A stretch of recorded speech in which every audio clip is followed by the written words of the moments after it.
ఎప్పటికప్పుడు తాజా వార్తలను అందిస్తున్న టీవీఆర్ ఛానల్ కు స్వాగతం. ప్రజల పక్షాన ప్రజల గొంతుకై. నమస్కారం, వెల్కమ్ టు టీవీఆర్ ఛానల్. ప్రతి క్షణం నిరంతర వార్తా ప్రసారాల కోసం మీకోసం ఈ ఛానల్లోని కొత్త అప్డేట్ కోసం ఈ ఛానల్ని వీక్షించండి. ఈరోజు వార్తల్లోని ముఖ్యాంశాలు. ఇప్పుడు జూబ్లీహిల్స్ ఎలక్షన్ వచ్చింది.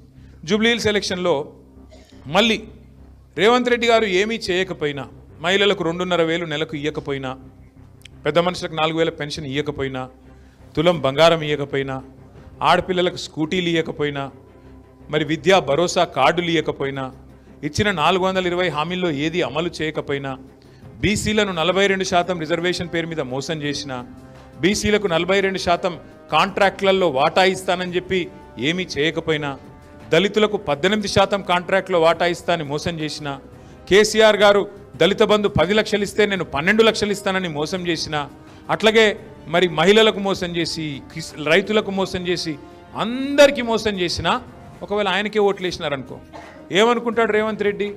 నేను ఏమి చేయకపోయినా నాకే గుద్దుతున్నారు, నేను ఏం పని చేయకపోయినా, నేను ఇచ్చిన ఏ ఒక్క వాగ్దానం అమలు చేయకపోయినా నాకే ఓట్లు వేస్తున్నారు, అట్లాంటప్పుడు నేను చేసేదే కరెక్టు, వీళ్ళకి ఏమి ఇవ్వాల్సిన అవసరం లేదు అనుకుంటాడా? అనుకోడా? మరొక జలకి ఇవ్వాలన్నా వద్దా? ఒక సురుకు పెట్టాలన్నా వద్దా? పెట్టకపోతే గద్దెనెక్కిన వాడికి అర్థం కాదు. కాంగ్రెస్ ప్రభుత్వానికి ఒక విషయం తెలిసి వస్తుంది, మీరు చేసే మీ ప్రభుత్వ నిర్వహణ బాగలేదు, సామాన్యుడు మీ మీద కోపంగా ఉన్నాడు, ఇచ్చిన మాటలు నిలబెట్టుకోలేదు, కాబట్టి మీకు ఒక బుద్ధి చెప్పాలి, గుణపాఠం చెప్పాలని డిసైడ్ చేసుకున్నాడు. డిసైడ్ చేసుకొని గట్టిగా బయటికి మాట్లాడినా మాట్లాడకపోయినా గట్టిగా మిమ్మల్ని కడుపులో గుద్దిండు అన్నట్టు తీర్పు ఇవ్వకపోతే మరి రేపు ప్రభుత్వం మళ్ళీ సరైన పద్ధతిలో నడుస్తుందా? నడవది.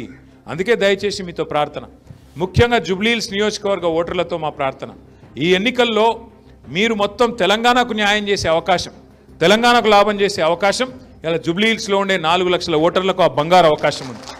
4 కోట్ల మందికి మంచి చేసే అవకాశం ఇవాళ జూబ్లీహిల్స్లోని 4 లక్షల మంది ఓటర్లకు ఉన్నది. మీ 4 లక్షల మంది మీరు గట్టిగా అనుకొని కాంగ్రెస్ పార్టీకి మరి ఒక బుద్ధి వచ్చే విధంగా తీర్పునిస్తే మరి మొత్తం రాష్ట్రం అంతటా కూడా మహాలక్ష్మి పథకం చాలు చేయక తప్పదు. వెంటనే నెలకు 2,500 ఇయ్యక తప్పదు. ఎక్కడ ఆడపిల్ల పెళ్లి జరిగినా తులం బంగారం ఇయ్యక తప్పదు. అట్లాగే ఎక్కడికక్కడ వాళ్ళు ఇచ్చిన 420 హామీలు ఏవైతున్నాయో వాటిని నిలబెట్టుకోక తప్పదు. ఎందుకంటే ప్రజాగ్రహం ముందు, ప్రజాశక్తి ముందు ఎవరైనా సరే చిన్నవాడే అవుతాడు.